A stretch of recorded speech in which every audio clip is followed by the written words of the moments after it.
Amherstburg's Park House Museum is perhaps the oldest and for that reason one of the most important historic buildings in Essex County. This documentary will trace its history with the aid of the museum's curator for more than 25 years, Valerie Buckey. We know the Park House has been a fixture in Amherstburg for over 200 years, but aside from that, few of us know anything about it. Well, it's we believe to be the oldest house on both sides of the river. It's very hard to get information out of early Detroit, but we have found a map where we think the little building stood in the King's Navy Yard Park, which of course was on the Rouge River in Detroit, built by the Indian Department of the British government as a trading post, and we believe that's where it came from. At that time, the British government was involved in all sorts of enterprises. A trading post was one of them. It was operated by the mercantile firm of Leith, Sheppard and Duff, and when Detroit was ceded to the Americans in 1796, Leith, Sheppard and Duff saw an opportunity for profit. As declared loyalists, they were allowed to pick a lot in Amherstburg. You drew a paper and you got your lot number. Now, to keep that lot, they had to have a building on it. They wanted it to be a substantial building, so they thought rather than building a new building, they would take the building that they had worked in the Navy Yard in Detroit, down to Amherstburg, because they had a plan. And the plan was not to use that building, but to make some gain from the building and the lot. Their plan was to trade it in for shares from the new Northwest Company, and that's exactly what they did. So they made money out of this building. And so the trading post became the property of the new Northwest Company, a bitter rival of the Hudson's Bay Company. The trading post was disassembled and floated down the river to its new home in Amherstburg. They had watched the British soldiers cutting timbers for the new fort in Amherstburg, and they watched that they had floated them downriver by just lashing them into rafts. Now, they had a building that they had to put back together again, so before they did that little process, they actually numbered all of the timbers where they touched, and instead of writing on it with chalk or ink, which would get washed off, they cut the numbers in with a scribe, and they used rather inventive Roman numerals. The trading post was reassembled where the motel portion of Duffy's Tavern now stands on Dalhousie Street. Records show the area known as Lot 17 had a building in place by August 17, 1798. The first view of the trading post is in the painting A View of Amherstburg by Margaret Reynolds in 1813. The image is small, but it's on the right side of your picture. The trading post, operated by merchant William Mills, had yet to be converted into a home. Well, in the early days it was just a warehouse for furs. And what made it interesting is we have another really nice house in town called the Gordon House, but it was actually built by Mr. Mills. And Mr. Mills was the trader and he lived next door. They were side by side. This was his warehouse, the Gordon House was his home. He was part owner of the schooner Nancy, that was owned by the Northwest Company, that would come in and tie up behind this building.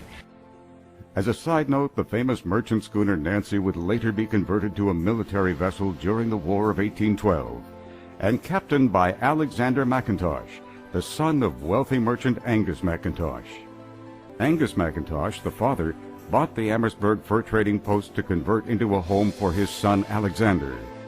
During the war, Alexander McIntosh was actually the captain of the schooner Nancy, and he was traveling around fighting the Americans, so he wasn't settling here till after the war. But the McIntoshes would eventually move back to Scotland. What happened was the head of the clan in Scotland, the McIntosh clan, died, and Angus became the new head of the clan. So they moved back to Scotland, and they just left everything. The house would be sold again in 1823. This time the purchaser was Jean-Baptiste Macon, who was a transporter, much like UPS of today, only using ships, according to curator Valerie Buckey. And this is where the Park connection comes in. Macon hired the Park brothers as clerks for the business. Park family were actually from Massachusetts, and they'd been there since the early 1600s. They were Englishmen who came over at that point. The brothers were adventurers out to seek their fortune in the new territory. When Macon became gravely ill, he sold the business to Thomas Park.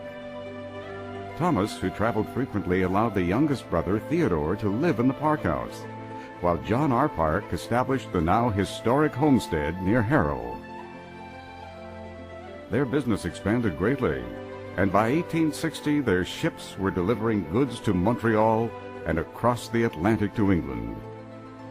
Thomas died in 1864, and Theodore bought the house 2 years later. The Park House is named after these brothers. Dr. T. James Park, the oldest of Theodore's 6 children, set up a medical office in the family home in 1880, using the north end of the building for his office and waiting room. Dr. Jim, as he was known, worked until his death on January 1st, 1936. The house was held in the Park family until 1941, when the last remaining descendant died. It was then acquired by Helen Donovan of New York State, and upon her death it became the property of Geraldine S. Stearns of Detroit, who sold the Park House a couple of years later in 1945 to C.R. Lalonde. Mr. and Mrs. Lalonde made extensive renovations to the house and ran the estate as an antique shop while renting out part of it. Now we come to modern days. In 1970, the Lalonde sold the Park House to a developer. Curator Valerie Buckey picks up the story. 1972, it was moved, and that was because Zarko Vucinic had bought it together with the Gordon House, and he was planning to make them into a motel, but he discovered it was going to cost too much. So he decided that he would like to tear this building down, the Park House down, to start the building of his motel. And at that point, Ford Village put in an offer for the building, and local people got upset. They figured it had been here a long time and it belonged here. So they had all sorts of meetings, and they eventually talked the Rotary Club into buying the building. The Park House now sits on one corner of Amherstburg's Kings Navy Yard Park and is open to the public as a museum funded primarily with grants from the province, the town of Amherstburg, and the public. They also do tinsmithing work for other museums. But our story doesn't end there. Like many old buildings, the Park House does have a ghost connection. We do have a ghost who is seen upstairs on a regular basis, and people think she's real, and people are quite shocked when I say that. I've been here 25 years plus. I've never seen her, but lots of people have spoken to me about her, so she must be here somewhere. And we have another little lady too, and she's only seen by children, which is interesting. And she's seen at the window upstairs, and she wears a little bonnet. And I have ladies who are now in their 50s who remember seeing her as little girls. It's not scary though, and when I go home at night I always say, good night. Valerie Buckey retired after more than 25 years as curator of the Park House, but her valued contributions remain, as does the Park House legacy and the legacy of those who came before us. Amherstburg's historic Park House, a rich part of our Essex County and southwestern Ontario heritage.